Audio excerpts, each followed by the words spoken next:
ঠাকুর শিবনাথের প্রতি বলিতেছেন, হ্যাঁ গা, তোমরা ঈশ্বরের ঐশ্বর্য অত বর্ণনা করো কেন? আমি কেশব সেনকে ওই কথা বলেছিলাম। একদিন তারা সব কালীবাড়িতে গেছিল। আমি বললুম, তোমরা কিরকম লেকচার দাও, আমি শুনব। তা গঙ্গার ঘাটের চাঁদনিতে সভা হলো, আর কেশব বলতে লাগলো, বেশ বললে। আমার ভাব হয়ে গেছিল। পরে কেশবকে আমি বললুম, তুমি এগুলো এত বলো কেন? হে ঈশ্বর, তুমি কি সুন্দর ফুল করিয়াছ, তুমি আকাশ করিয়াছ, তুমি তারা করিয়াছ, তুমি সমুদ্র করিয়াছ। এইসব যারা নিজে ঐশ্বর্য ভালোবাসে তারা ঈশ্বরের ঐশ্বর্য বর্ণনা করতে ভালোবাসে। যখন রাধাকান্তের গয়না চুরি গেল, সেজবাবু রাধাকান্তের মন্দিরে গিয়ে ঠাকুরকে বলতে লাগলো, ছি ঠাকুর, তুমি তোমার গয়না রক্ষা করতে পারলে না। আমি সেজবাবুকে বললাম, ও তোমার কি বুদ্ধি? স্বয়ং লক্ষ্মী যার দাসী পদসেবা করেন, তার কি ঐশ্বর্যের অভাব? এ গয়না তোমার পক্ষে ভারী একটা জিনিস, কিন্তু ঈশ্বরের পক্ষে কতকগুলো মাটির ঢেলা। ছি, অমন হীন বুদ্ধির কথা বলতে নাই। কি ঐশ্বর্য তুমি তাকে দিতে পারো? তাই বলি, যাকে নিয়ে আনন্দ হয় তাকেই লোকে চায়। তার বাড়ি কোথায়, কখানা বাড়ি, কটা বাগান, কত ধনজন, দাস দাসী, এসব খবরে কাজ কি? নরেন্দ্রকে কটি ভাই, এসব কথা একদিন ভুলেও জিজ্ঞাসা করি নাই। ঈশ্বরের মাধুর্য রসে ডুবে যাও। তার অনন্ত সৃষ্টি, অনন্ত ঐশ্বর্য, অত খবরে আমাদের কাজ কি? তবে দর্শনের পর ভক্তের স্বাদ হয় তার লীলা দেখে।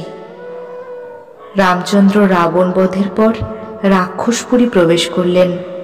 বুড়ি নিকষা দৌড়ে পালাতে লাগলো। লক্ষ্মণ বললেন, রাম, এ কি বলুন দেখি, এই নিকষা এত বুড়ি, কত পুত্রশোক পেয়েছে, তার এত প্রাণের ভয়, পালাচ্ছে? রামচন্দ্র নিকষাকে অভয় দান করে সম্মুখে আনিয়ে জিজ্ঞাসা করাতে নিকষা বললে, রাম, এতদিন বেঁচে আছি বলে তোমার এত লীলা দেখলাম, তাই আরো বাঁচবার স্বাদ আছে। তোমার আরো কত লীলা দেখব। শিবনাথের প্রতি ঠাকুর বলিতেছেন, তোমাকে দেখতে ইচ্ছা করে, শুদ্ধাত্মাদের না দেখলে কি নিয়ে থাকব? শুদ্ধাত্মাদের পূর্বজন্মের বন্ধু বলে বোধ হয়। একজন ব্রাহ্মভক্ত জিজ্ঞাসা করিলেন, মহাশয়, আপনি জন্মান্তর মানেন? ঠাকুর বলছেন, হ্যাঁ, আমি শুনেছি জন্মান্তর আছে। ঈশ্বরের কার্য আমরা ক্ষুদ্র বুদ্ধিতে কি বুঝব? অনেকে বলে গেছে, তাই অবিশ্বাস করতে পারি না।